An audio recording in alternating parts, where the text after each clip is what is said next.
Olá, sejam todos muito bem-vindos a mais esta live. Eu sou Adolfo Cleide, você está no canal Corsário. Hoje eu trago um convidado, o Fabeta.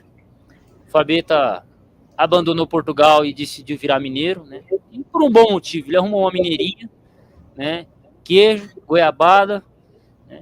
Então, essencialmente nós vamos falar sobre isso, né? Sobre queijo e goiabada? Não, vamos falar sobre jumentos na Bíblia. O Fabeta tem estudado sobre o tema e ele vai compartilhar com a gente esse conhecimento. Mas fala aí, Fabeta, se apresenta. Todo mundo já te conhece aqui, mete bronca. É verdade, né? Faz tempo que eu não apareço nos vídeos. Eu quero saudar a todos com uma boa noite, uma ótima semana a todos. Faz tempo mesmo que eu não apareço aqui. E hoje, por acaso, comi goiabada. No caso, foi bolacha com goiabada. Comi também, bebi também, no caso, suco de uva integral, coisa que eu não bebi há muitos anos mesmo. Minha esposa fez uma surpresa para mim. Então, eu estou há um tempo pesquisando sobre esse tema, porque, pronto, as pessoas sabem, eu vim morar em Minas. Minas é um estado agro, eu moro no interior do estado mineiro, e tive muito contato com os animais, com o mundo animal. Fui aprofundando meu conhecimento, criando mais vontade de aprender. Acabei estudando alguns temas da veterinária, me profissionalizei depois de ter alguns contatos com equinos, cavalos, muares, asininos. Então eu me tornei um ferrador de cavalo, né? Eu ferro de cavalo, ou seja, eu coloco ferradura nos cavalos. Eu sou um sapateiro de cavalo e também sou uma manicure de cavalo, porque eu faço todo o balanceamento do casco, retirando o excesso de material creatinoso nos cascos, para que eles possam estar equilibrados e não haja problemas de tendões, como os que eu estou tendo, né, por causa do meu trabalho atual. Também trabalho como retireiro, ou seja, eu tiro leite de vacas, eu trabalho numa fazenda fazendo isso, então eu tenho esse meu emprego fixo e o meu emprego autônomo como ferrador de cavalo. E acabei me interessando muito pelo tal do jumento, porque o jumento ele é um bicho que, quando você vai trabalhar com ele no momento do ferrageamento, ou seja, no momento em que você vai ferrar o jumento, vou até pegar uma ferradura a título de curiosidade. Quando você vai ferrá-lo, ou seja, você vai colocar-lhe uma ferradura, ele tem um comportamento muito diferente do cavalo. Os cavalos, não de modo geral, mas em sua maioria, são mais mansos do que os jumentos. Não coiceiam para frente, nem para o lado, só para trás. Os jumentos coiceiam para frente, para os lados e para trás. Os jumentos são mais fortes do que os cavalos. Então é pior tomar um coice de jumento do que um coice de cavalo. É claro que um jumento de 100 quilos não vai dar o coice de um cavalo de 400, mas proporcionalmente o coice de um jumento é muito mais poderoso. Só que o que mais me chamou a atenção é que o jumento, como diria Luiz Gonzaga, o jumento é nosso irmão. E por que o jumento é nosso irmão? Porque a história, sobretudo do sertão brasileiro e de todo o Oriente Médio, é escrita no lombo do jumento. No lombo do jumento? No lombo do jumento. Tanto que essa música diz, o jumento é nosso irmão. Porque toda a história do sertão nordestino é desenvolvida em cima do jumento. Transporte de carga, transporte de mercadorias, viagem, ela é feita em cima do lombo do jumento. E por que em cima do lombo do jumento e não do cavalo? Primeiro porque o jumento, ele é um animal típico dessa região afroasiática, né? Entre ali o norte da África e o Oriente Médio. Por quê? O jumento, ao contrário do cavalo, não vive em planícies. Os cavalos, as manadas de cavalos costumam viver em planícies, em grupos em planícies.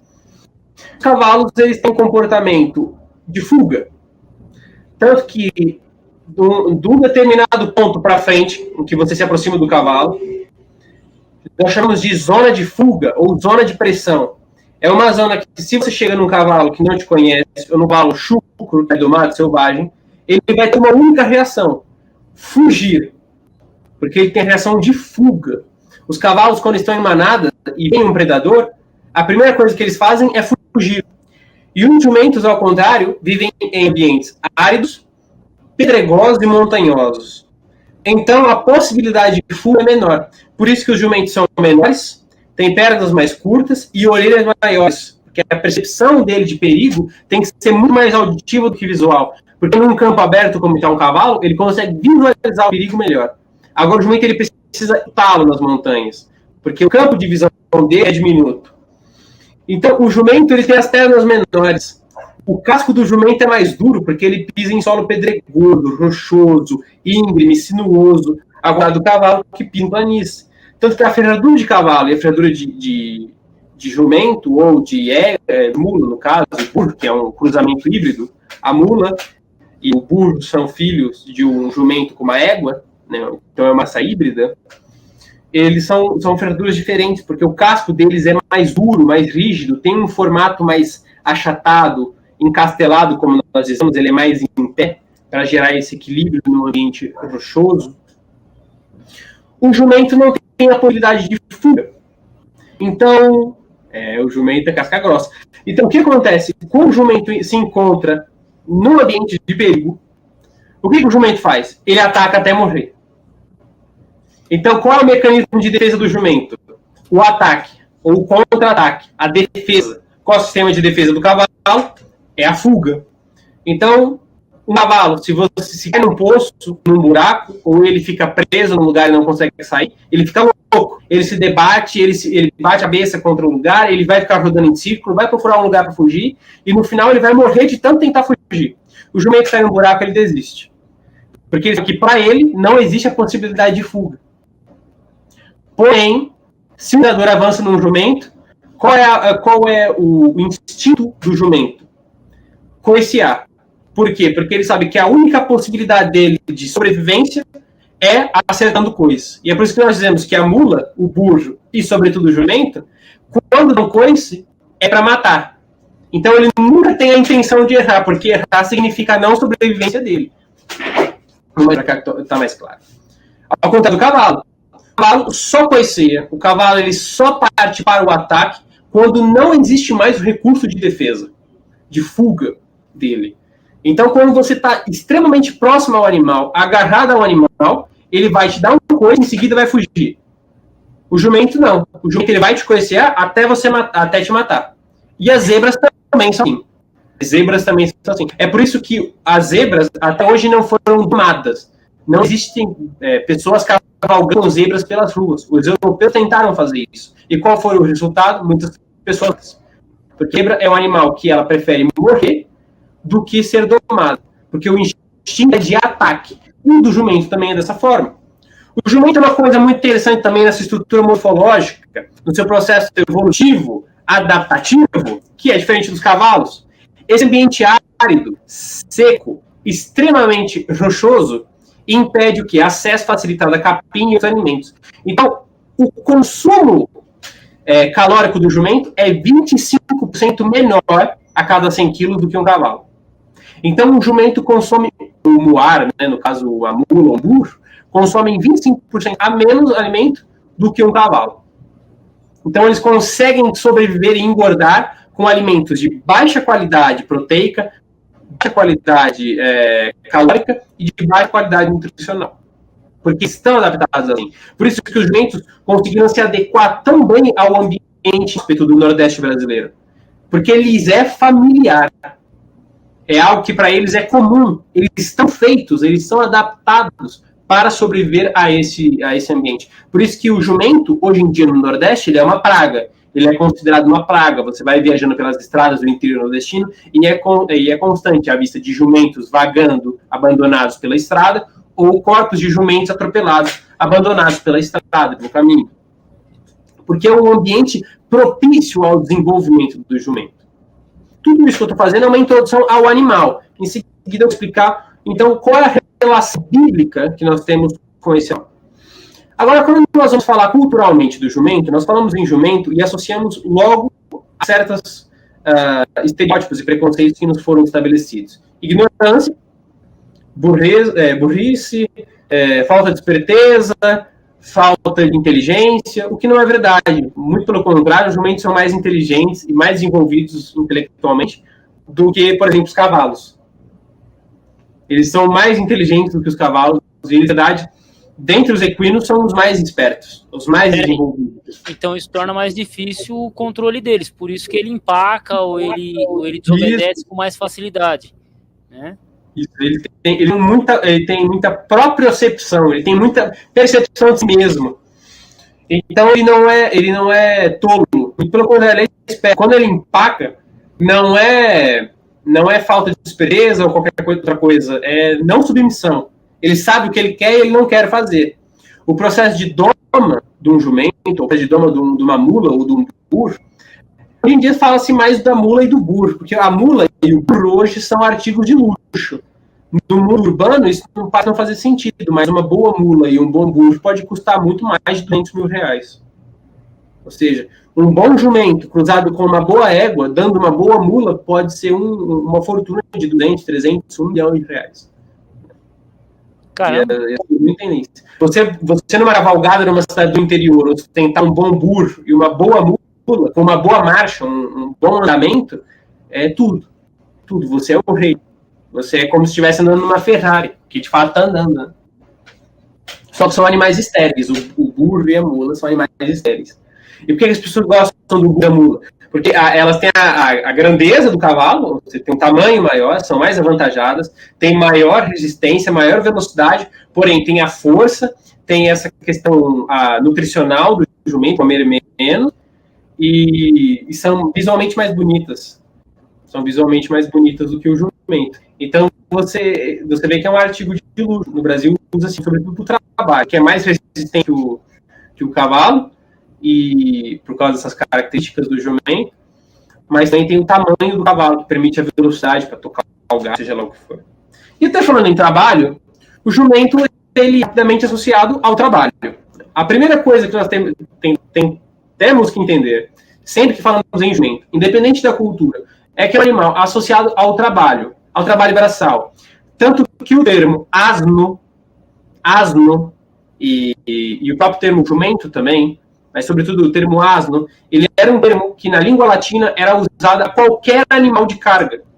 Só que pelo momento ser quase exclusivamente o único animal de carga, ou o principal animal de carga, passou a se referir especificamente ao jumento, né, aos meninos africanos.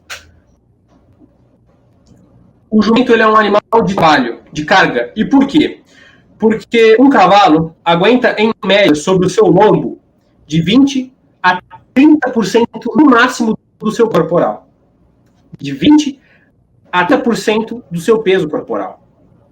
Um jumento aguenta 100%, 50% do seu peso corporal. Força, trabalho, coisa que você não consegue com um cavalo, você consegue com um jumento. É claro que um cavalo de 500 quilos puxa mais peso do que um jumento de 150, mas um jumento de 150 puxa 150 quilos no lombo. Então, ele é um símbolo universal do trabalho, da força, do trabalho braçal. Por isso até que o pessoal prefere a mula, porque a mula já aguenta 50% do seu peso corporal sobre o lombo. Então, ela é um intermédio entre o jumento e o cavalo. Só que no contexto bíblico, nós temos uma coisa... Só um detalhe. Antes da gente pular para isso aí, você mencionou a questão do jumento e o Nordeste. Só que o jumento, ele também foi muito importante para a construção Rio, Minas Gerais, São Paulo, até o Rio Grande do Sul, que você tem os tropeiros, que era o pessoal que eram paulistas, que carregavam mulas e coisas de Curitiba para São Paulo, de São Paulo para o Rio, do Rio para Belo Horizonte ou qualquer outra cidade. Então, querendo ou não, os primeiros caminhoneiros do Brasil foram os jumentos, os tropeiros, né? Só complementando, que eles também fazem parte da industrialização. Eles fazem parte de toda a história. Como, por exemplo, no México, para nós termos a ideia, no México existem diversos santuários, hoje em dia, de preservação ao jumento. Porque o jumento é considerado um patrimônio histórico do mexicano. Porque o México foi construído em cima do lombo do jumento. E as características que fazem o jumento ser um ser único dentro do texto bíblico em relação a todas as outras culturas é porque, por exemplo, em qual animal você imagina montado um homem de posição?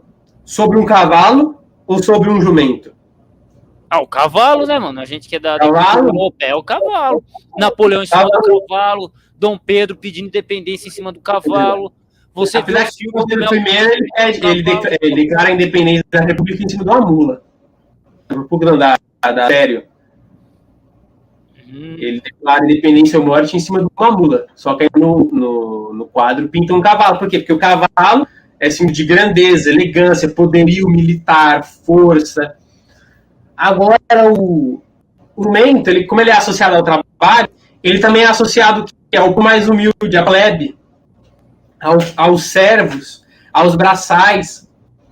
Então, quando nós vamos ao texto bíblico, nós temos a primeira impressão. O profeta Samuel andava a jumento. Balaão era um homem de posição ou um homem sem posição? Um homem de posição. E ele andava sobre uma jumenta. Vou pegar alguns outros exemplos do texto bíblico. Por exemplo, quando Davi faz a entrada a Jerusalém, ele entra a jumento, não entra a cavalo. Primeiro porque o cavalo não se adapta bem, como eu já demonstrei, ao clima hostil e à localização geográfica tão hostil que é o Oriente Médio, que é Jerusalém, que é Canaã. Então, o custo de se manter um cavalo é muito maior, porque ele consome mais, necessita de mais coisas. Então, é por isso que quando nós temos lá em Juízes, que dizia que Cícera, né, que é o nome do líder militar, acho que é Cícera, né, que aparece em Juízes, eu me esqueci o nome assim, diz que lá que ele tinha tantos carros e tantas armas, e isso também não estava tanto. Por quê? Porque significa que ele tinha cavalos. E quem tem condição de manter cavalos? Pessoas de muito poderio militar, de muito poder financeiro. Agora, mesmo assim, essas pessoas de posição preservavam o jumento. Por quê? Porque o jumento, ele não era visto como um animal símbolo da teimosia, como nós temos ele empacando e tal, o símbolo da teimosia, o símbolo da rudeza, o símbolo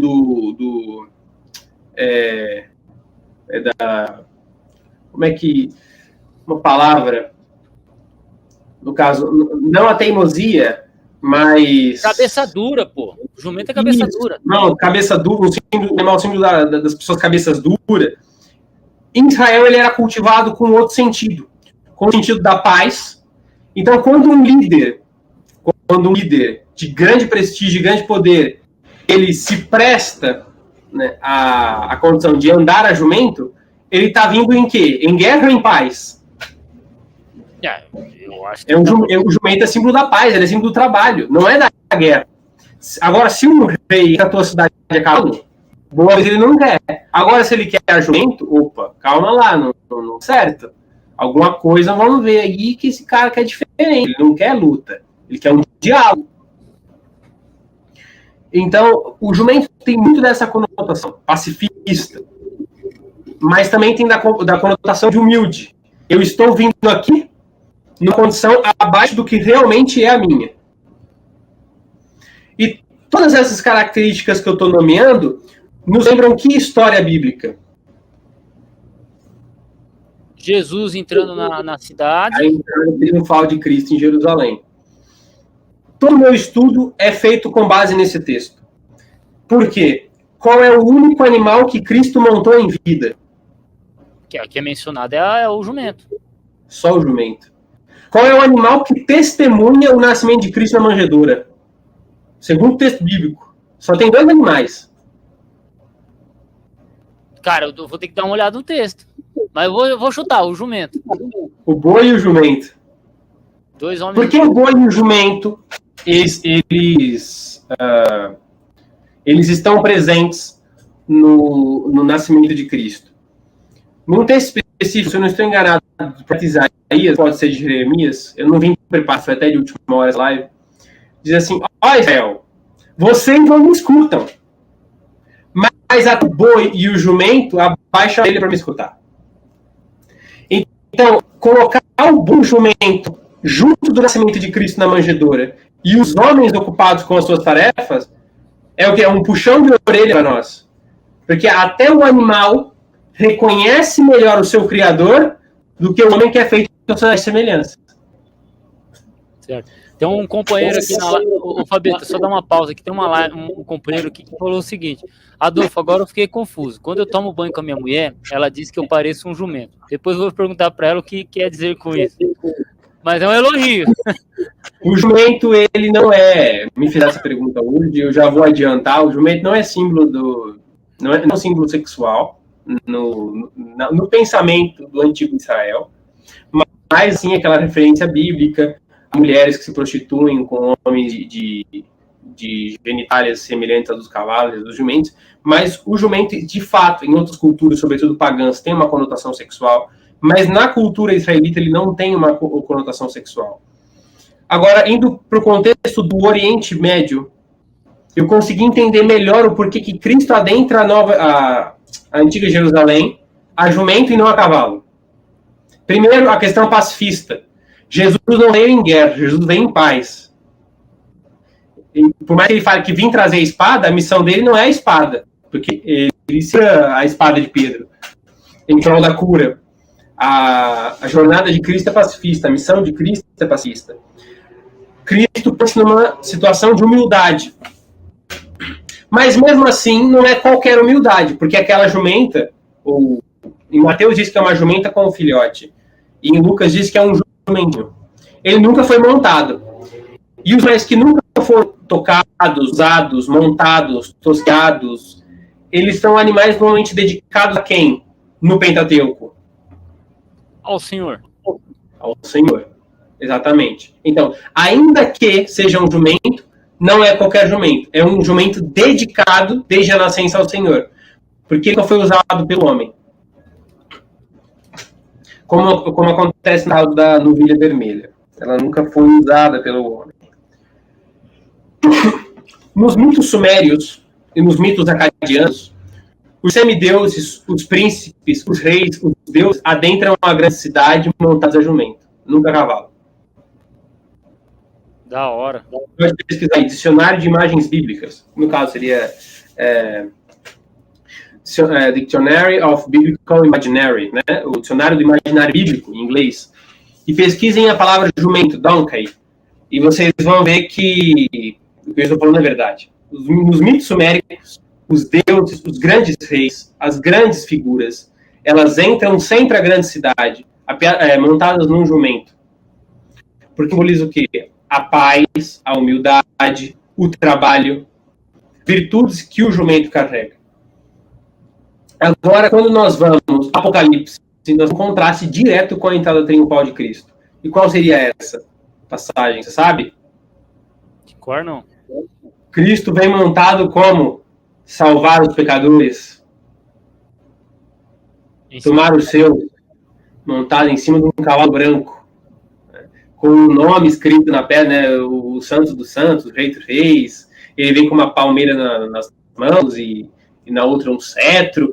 E vem colado com hostes e hostes. Então, nesse momento, vem numa missão, numa causa, uma empreitada pacifista. Ele agora vem numa empreitada bélica. Ele agora vem comprar briga, ele vem em guerra. Mas agora já não mais como o antigo pacifista que vem redimir os seus, mas sim aquele que vem resgatar os seus, tomar os seus para si por meio da batalha, da luta. Então há um contraste. Quando João escreve essa passagem, ele está tendo em mente a primeira entrada de Cristo. Porque, como nós vimos, o animal que se opõe ao jumento é o cavalo, em seu poder, em sua força, em sua glória. Pesquisem na Bíblia. A entrada do rei Davi a Jerusalém é feita em cima de um jumento.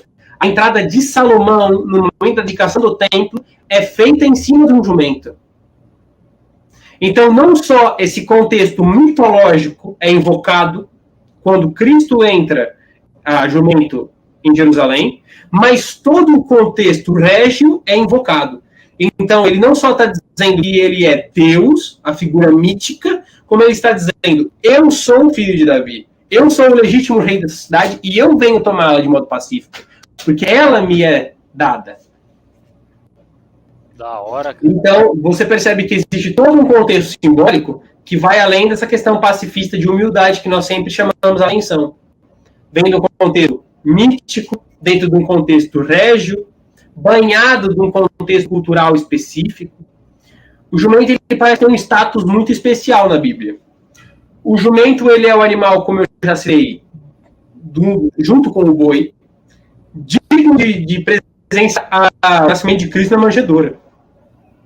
Nenhum outro ser humano, além de Maria e José, tiveram essa oportunidade. Agora, o jumento e o boi tiveram. O animal que Cristo foge montado até o Egito é o jumento. O animal em que Cristo entra a Jerusalém montado é o jumento.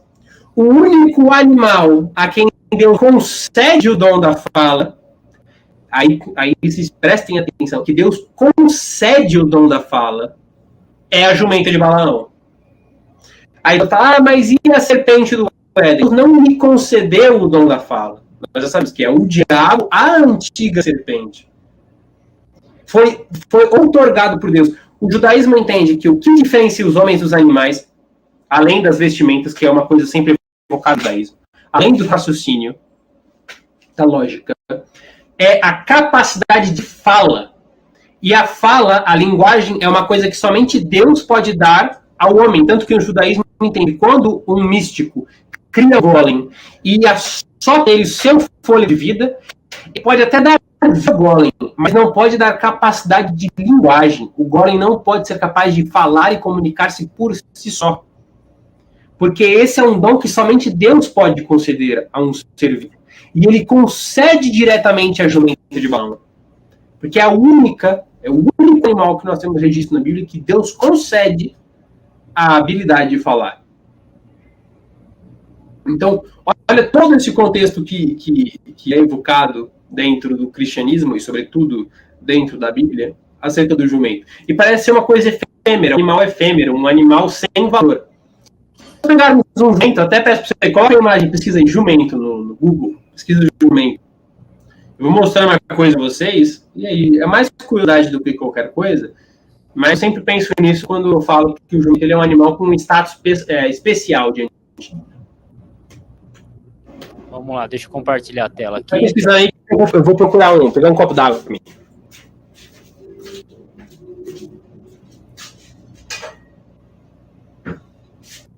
Shift 5. Câmera extra, compartilhar tela.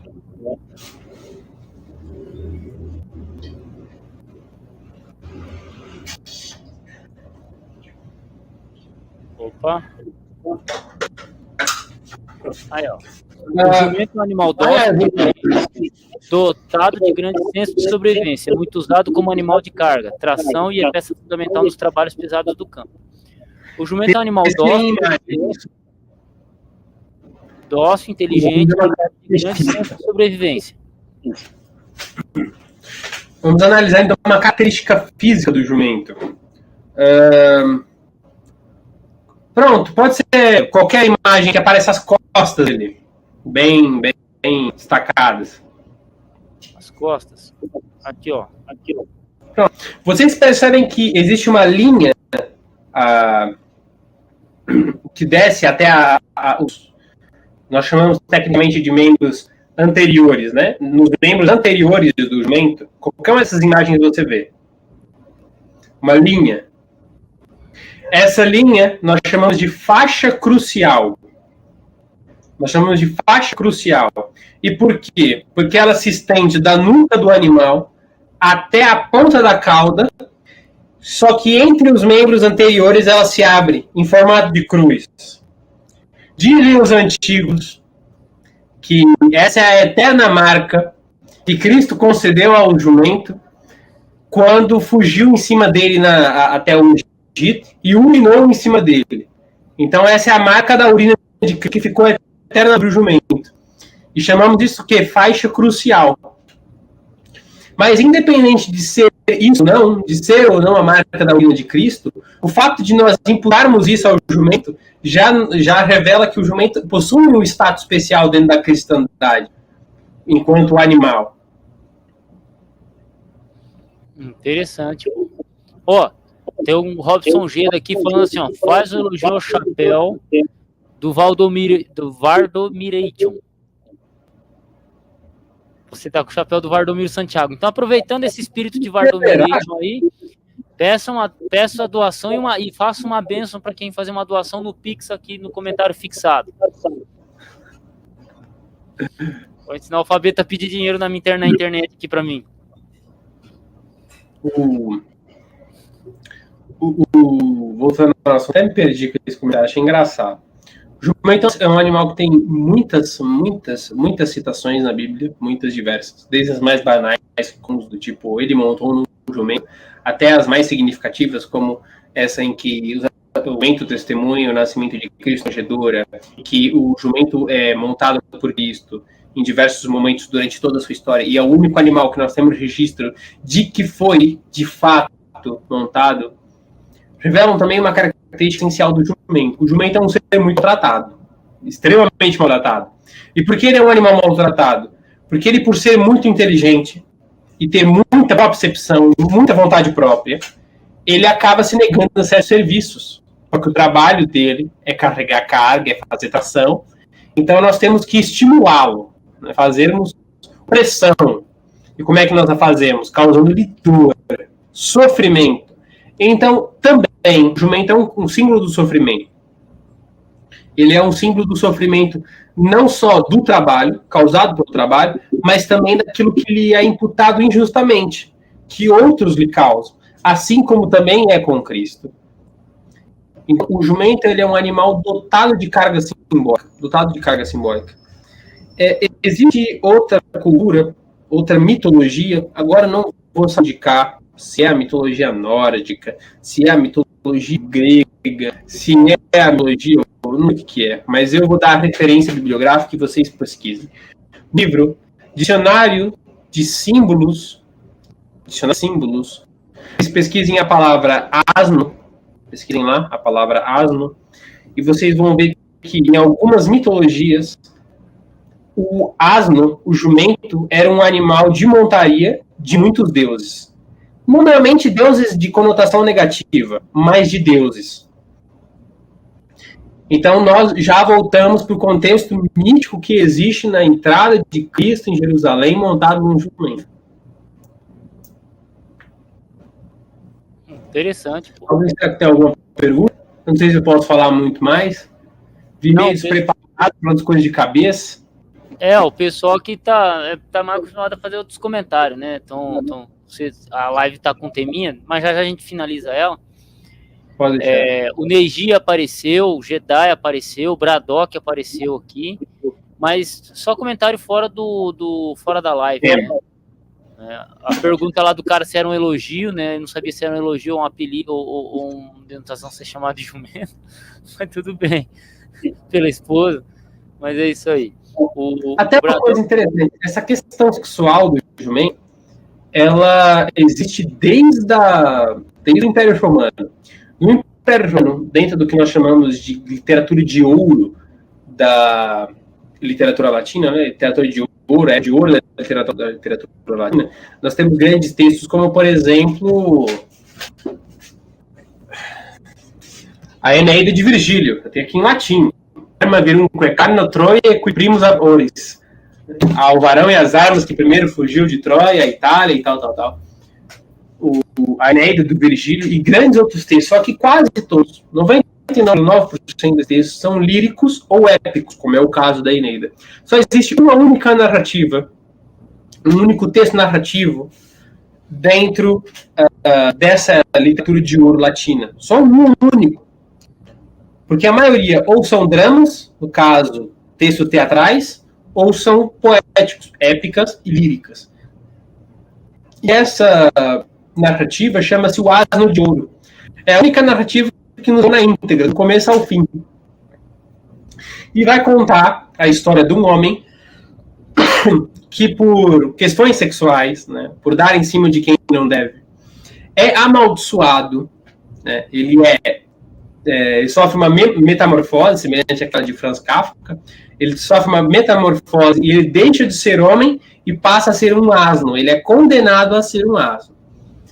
Então, nós já vemos que desde a antiguidade existe essa conotação sexual do jumento, mas ela é exclusiva das religiões pagãs.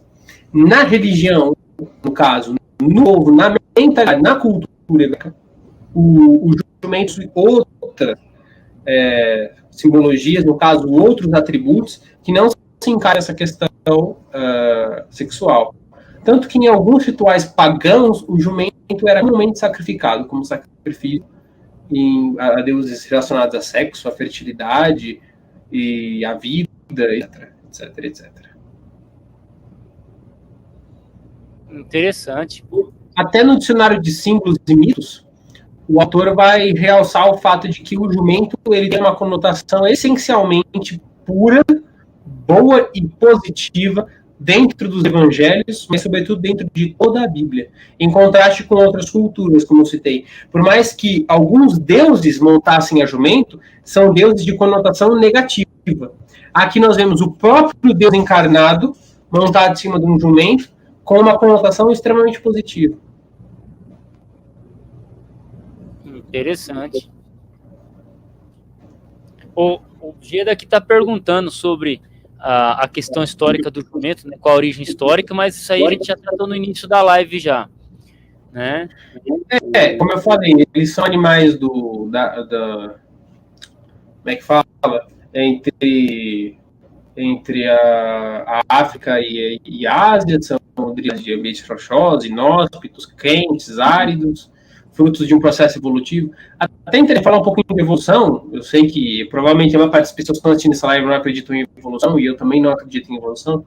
Mas em termos de evolução, os evolucionistas acreditam que tanto os cavalos quanto os jumentos têm um ancestral em comum, que era um mamífero do tamanho de um cachorro, que foi crescendo e se desenvolvendo e se transformou no que nós conhecemos hoje como cavalo, e de um lado que nós conhecemos como jumento. Entendi. O Braddock perguntou qual é a principal diferença entre burro e jumento. Vamos lá, eu expliquei isso já. Eu vou dividir em 3 grupos: cavalos, muares, ou muar é o singular, e muares é o plural, e o terceiro, jumentos. Existiria um 4º grupo, mas eu não vou citar, que são das zebras, mas vamos fingir que existem esses 3. Jumentos, muares e burros. Não, jumentos, muares e cavalos. O cavalo, ele é aquele que nós já conhecemos. E o jumento também. O burro é um muar, é o macho do muar. E a fêmea do muar é a mula. Então, tanto a mula quanto o burro são um muar. São um muar. É o nome da espécie, é muar. A fêmea é mula e o macho é o burro. Como é que eles nascem? Eles não existem na natureza. Você pode caçá-lo selvagem, eles não existem. Quando nós, seres humanos, pegamos um jumento e o fazemos cobrir uma égua, ou seja, montar na égua e copular com ela, essa égua engravida. E então ela pare um burro ou uma mula. O que vai definir é o sexo. Se for macho, um burro; se for fêmea, uma mula. Então é um animal híbrido que surge do cruzamento de um jumento com uma égua. Então ele é um animal híbrido, ele é estéril, ele não pode reproduzir. Assim como se você cruzar um tigre, forma um ligre, só que o ligre não é fértil, ele é estéril, ele é um animal estéril. Caramba! Já viu um ligre? Coisa feia, não sei o que fizeram esse bicho. Deixa eu ver aqui, um ligre. É o híbrido do tigre com o leão, é o ligre. Ligre? Ligre.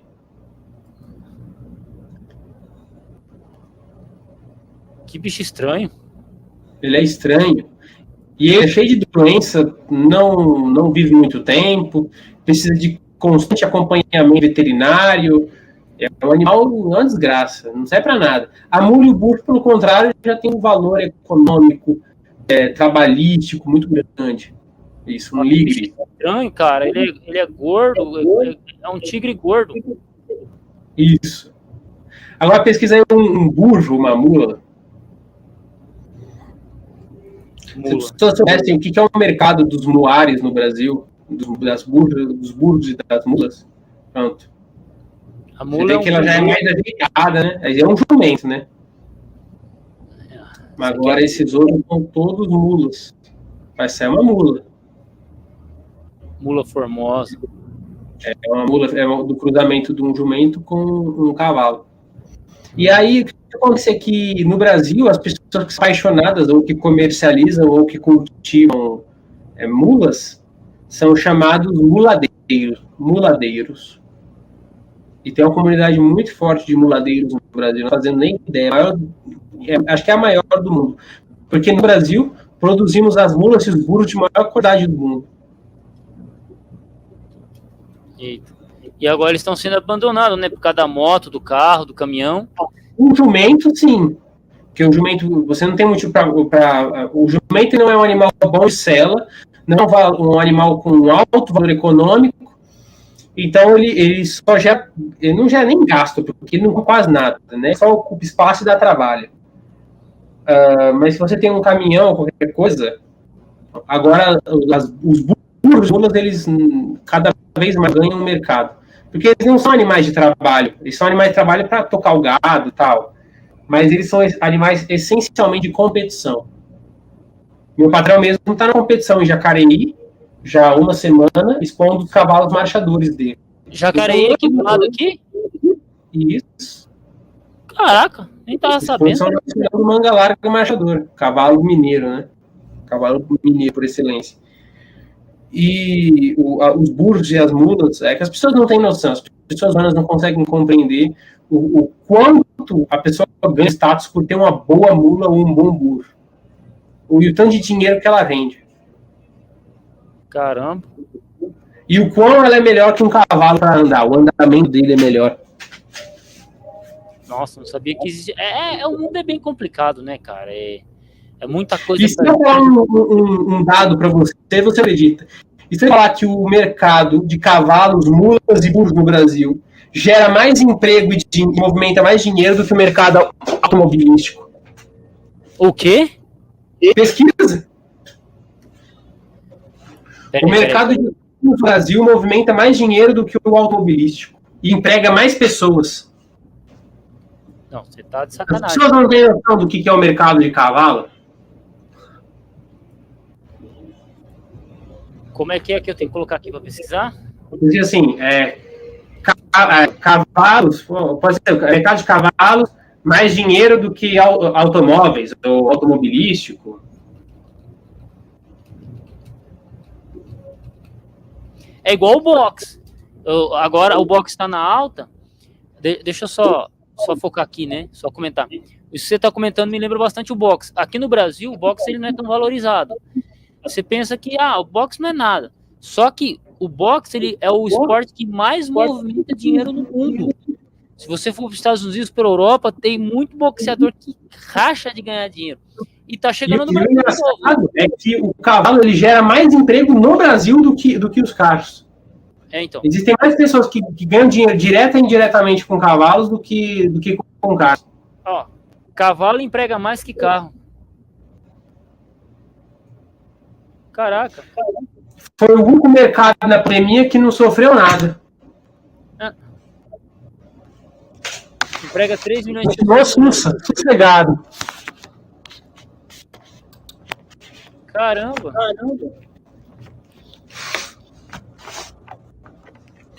As pessoas não têm noção do que é o mercado de equinos, né? As pessoas não têm noção. As pessoas que estão envolvidas no meio urbano, por exemplo, as pessoas que estão envolvidas no meio urbano não conseguem imaginar que o PIB é 1/3 agronegócio. E que é ínfima a contribuição urbana no PIB, praticamente, em relação ao que é movido pelo agronegócio. E quantas pessoas são empregadas no agronegócio? Quer dizer que os caipiras são nós, da cidade grande? São. Bem, economicamente falando, são. Caramba, cara. O Brasil ele não é um país industrialmente forte, né? Não, mas nós, no agro, só tem que tirar o chapéu. O meu chefe ele é até um dos maiores tomadores do mundo. Eu fico muito orgulhoso de trabalhar com um cara desse. De cavalo. Já foi até a Alemanha. O seu patrão? O patrão. Depois pesquisa em Centro de Treinamento Equestre Rancho Talismã, onde eu trabalho. Eu trabalho no Casa das Vacas lá. Que agora ele quer começar uma produção forte dentro do gado leiteiro. Mas ele é você vai no escritório dele, as paredes são só troféu. Você não sabe nem de que cor é a parede, pintada a parede dele. Tanto troféu que ele tem. Caramba. Pô, interessante. E eu não sabia da importância desse animal para exegese. Nunca tinha parado para analisar. Eu também separei para analisar, porque eu comecei a conviver muito. Por acaso, eu pouco vejo jumento. Eu vejo um jumento aqui e outro ali. Porque o jumento, hoje, ele só tem uma função: criar burros e mulas. Então, uma pessoa que compra um jumento hoje é uma pessoa que ela compra um jumento de alto valor econômico para poder comercializar o seu sêmen. O sêmen de um bom jumento é muito caro. Eu, pelo menos, conheci um grande criador em Machado, de Mandaga Machador, e ele cultivava o jumento da raça pega, que é um jumento brasileiro, que é considerado o melhor jumento do mundo. Em questão de genética, ele é mineiro, ele é brasileiro, jumento pega. Pode pesquisar. Tá vendo? O bicho parece um cavalo, de tão bonito. Jumento pega, e ele é um animal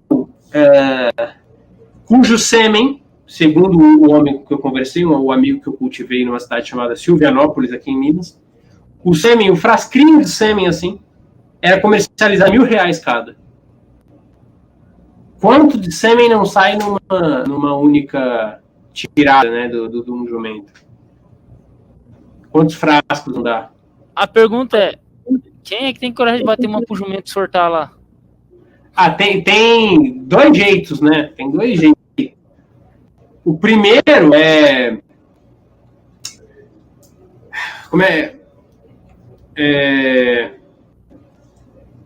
Eu tô tentando explicar, eu não sei definir, mas não. É como se fosse uma égua de borracha, um tubo de madeira, todo por dentro revestido com um tipo feltro, algo assim, que simula a temperatura e a textura de uma vagina de uma égua, e tem 4 pernas de madeira, e aí você passa ali o líquido da égua no cio, aquele líquido que sai da vagina dela, você passa aí, o cavalo sente o cheiro, monta naquilo como se estivesse montando na égua, ou o jumento, seja lá o que for, e ele despeja todo o sêmen dele dentro, você depois só faz a coleta e depois analisa se o sêmen tá bom, se o sêmen não tá bom, a qualidade desse sêmen, e comercializa. Agora existe um outro jeito, em que você coloca uma égua na frente do cavalo, do jumento, ele vai ficar sexualmente estimulado, vai ficar teso, como se diz em Portugal, e depois que ele fica teso, ereto, você não deixa encaixar o pênis dentro da vagina da égua. Você coloca como se fosse uma... a mesma coisa que eu falei mas ao invés de ser do tamanho de uma égua, emulando uma égua, é como se fosse um tubo, assim, mais ou menos do tamanho do meu braço, para caber o pênis dele.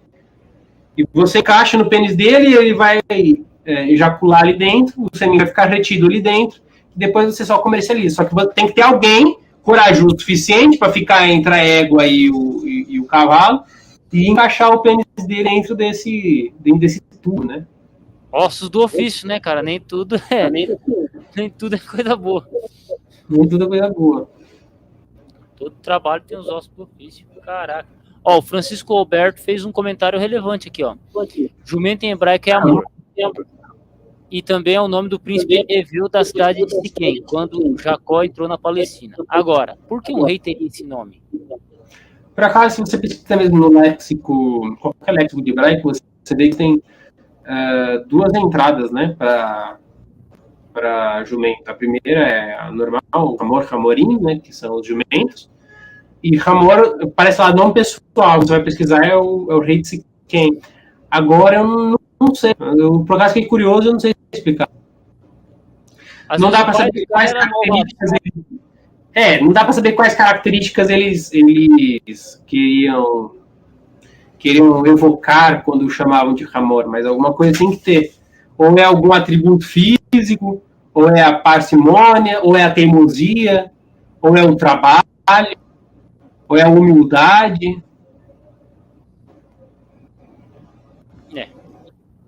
Se desse mais detalhes, nós poderíamos discutir, né? Se tivesse a história dele, dava para discutir, porque é o caso de Jonas. Como é que é Jonas em hebraico? Ioná. Ioná é a pomba. Aí, qual é a carga simbólica da pomba? Pomba é a pureza, é a beleza, tem a questão que evoca de Gênesis e Noé e tal. E isso serve de quê? De contraste ao caráter de Jonas no livro.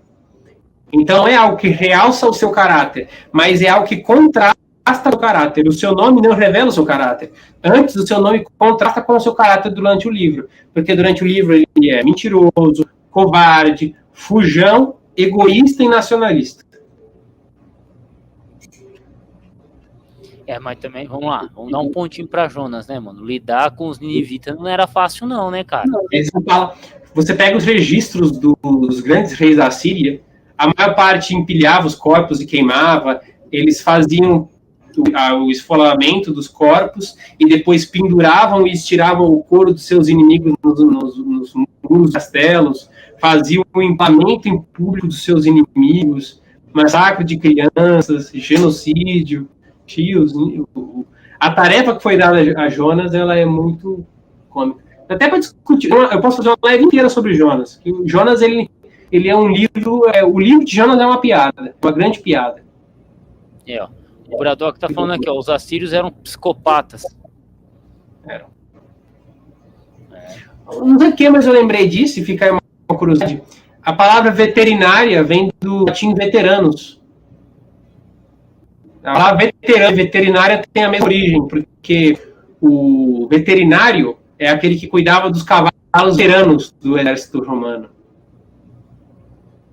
Então, o estudo da medicina veterinária ele surge em Roma para cuidar dos animais de guerra, dos cavalos de guerra do Império Romano. E esses cavalos eram conhecidos como veteranos. Que acontece o seguinte, é só seguir a lógica. O que faz um soldado machucado? O que faz um soldado machucado? Ele não pode lutar. Ou aquele soldado que já lutou muitas batalhas, já tem uma certa idade. Então ele vai ficar onde no exército? Ele fica cuidando dos animais de carga, dos animais de guerra. Então é por isso que pode ter dado essa ideia, né, de veterano, né? Veterano é aqueles caras que já passaram por muita luta. E eles cuidam dos animais veteranos. Os cavalos eram conhecidos como veteranos, né? Interessante, pô. Veterano de guerra. Mas, Fabetão, eu acho que assim, você falou bastante sobre um animal, eu nem tinha ideia, cara, que dava para falar tudo sobre isso. Dava para falar até mais. Caramba, tem mais, então continua, pô. Não, aí vamos entrar em detalhes nada relevantes para o entendimento bíblico. Ou para o texto bíblico. Mas, pô, você pegando essa colocação aí do jumento usado no Antigo Oriente, cara, eu nunca tinha, assim, a gente lê, o cara tá em cima do jumento, e ponto, e passa por cima. Jesus entrou, era um jumento, ponto, cara, e olhando aí, caraca, mano, olha simbolismo em cima do jumento, eu não sabia, pô. Tem profundidade. Exatamente. Eu não tinha ideia disso, cara, eu não tinha a mínima ideia. Mas então vou estar finalizando a live aqui. Gente, muito obrigado, tá? O Fabeta não fez o trabalho de Vardão Santiago e pediu uma doação para nós, mas quem puder fazer uma doação via Pix... Quem quiser fazer uma doação... vai encontrar meu Pix no e-mail, na descrição do vídeo, ou no canto aqui das conversas, aqui em cima, fixado, comentário fixado. Se quiser financiar minhas pesquisas também, meu Pix é 11-97792-4513. Fica aí também. Para quem quiser dar uma força pro Fabeta, é só ir lá no canal dele, Fabeta em Letras, e ver qual é o número atualizado. Beleza? Porque pode ser que o número mude por aí. Fechou? E é isso aí, minha gente. Um abraço a todos. Finalizo a live aqui. Valeu, Fabetão, pela live.